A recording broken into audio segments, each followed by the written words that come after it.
Hello, fourth and fifth graders.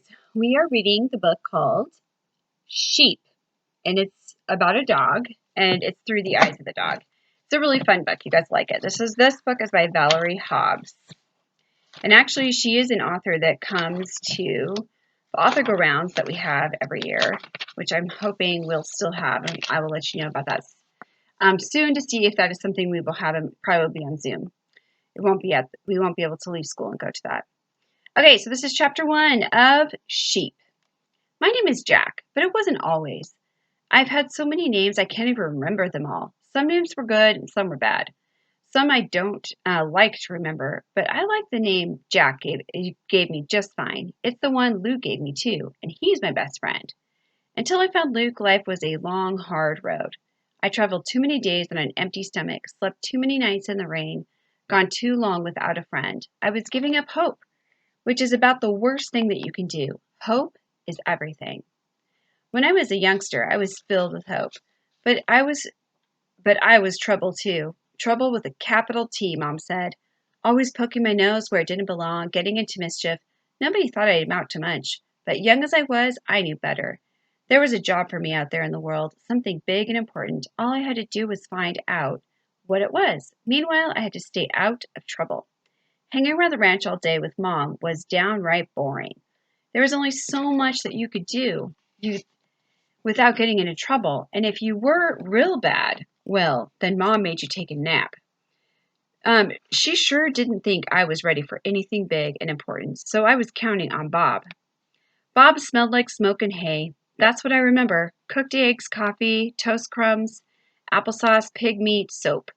I loved him so much that it hurt not to show it. As soon as I heard him coming, I'd I'd want to race out and throw myself against his legs, bark and yip and run in circles like a fool. But I wouldn't let myself not then. I had to show him that I could be counted on, that I was ready for the sheep. So while the others whined and jumped and tried to get his attention, I I'd stand real still, cock my head just so, and give him my best sheep eye. That's a look you give the sheep to make them behave. Then I just lose it. I get so excited, I'd be all over him, yapping, licking his leg and his rough hands. I just couldn't help myself. Bob had dark things on his mind in those days. You could tell by the way his forehead was all bunched up. There were lots of things to worry about on a California sheep ranch. He was humming or talking real low to my dad and the fellas, the way he always did sometimes. He pat on, he pat a nose stuck under his hand, but it was like he wasn't there. He'd forget things too. Then Ellen would come running out of the house. Bob, you forgot your gloves. Bob, you forgot your hat. Ellen and Bob loved each other a whole lot. Even a pup could tell, but things weren't right on the ranch. None of the fellows knew why, except maybe old Dex, the lead dog, and he wasn't saying. There was talk of selling, but the pups didn't understand about that. As far as I knew, every day was the same, and that was how it would always be. Bob would come for the fellows, slapping his gloves together, blowing clouds through the cold, dark air until he'd fill our bowls with food and water and set them down where he knew the fellows wanted them. Then, while the pups were swarmed around his ankles, he'd fill one big bowl for us. The second he sat down, we'd attack like a pack of ill-mannered bloodhounds. Even I would forget about making a good impression. I'd push and shove and keep my nose right in there. A day without a full belly wasn't a day I wanted to live. Well, that's how you think when you're young, before you see the long road ahead. Full belly days are all you know. When breakfast was over, Bob would round up all the fellows for the workday. Old Dex would lead the way to the truck, followed by my dad. They'd jump in first, then the others behind. Bob would latch the tailgate and climb into the cab. I'd watch the rusty old truck drive away, hoping that just once it would stop. That Bob would remember he'd forgotten one last thing, me. But the truck always kept going on to that place at the end of the edge of the land where it disappeared. The rest of the day I tried to keep myself busy. Chasing the gophers, playing sticks with my brothers, taking long naps with Mom. But even in my sleep I'd listen for the truck, waiting for the fellows to return and talk about their day. Oh, they never said much. Work was work, you know. When you're as good as they are, you don't need to brag. You simply go out and do what you're born to do. That's the way of it with border collies, the way it's been for centuries. I thought I'd never be one of them except in name. Never get to run with the sheep. I'd always be Mama's boy, a pesky pup, a reject. And then it came, one day that started like all the others that changed my life forever.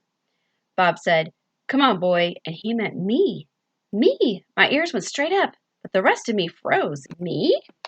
"Come on, boy," Bob said again, in that low voice, so kind, and then I was off like a shot, straight up into the back of the truck, my tail trying its best to wag behind my hind end off. Old Dex just rolled his eyes at me, the way old dogs do. Well, you wouldn't know. We rode out there through grass so green and lush that it felt like you were chewing on it. I raced from one side of the truck bed to the other, sticking my nose between the slats, while the land rolled on, not a house or a barn anywhere. The air was clean and cold and filled with what I had no name for. Excitement is probably what I'd call it, but it's more than that. Though I didn't know it at then. I figure if all we did was ride out there to where the world ended and back again, well, that would be enough for me.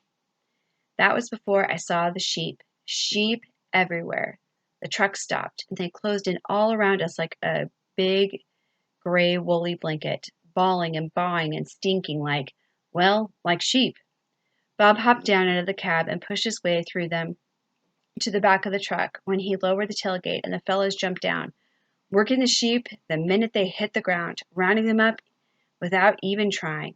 I hung back, a little soft in the belly, if you know what I mean, nervous. They were bigger than I was, every last one of them, and there were so many I couldn't even count them. More sheep than I thought there were in the whole wide world. All right, we're going to stop there. It's a really long chapter. But I hope you guys like this. It's going to be a really good book. It gets better. It just talks about his life. It's kind of one of those good dog books that you read that are through the eyes of the dog, and you kind of see things a little bit differently from a different perspective, and that's what makes it a good book.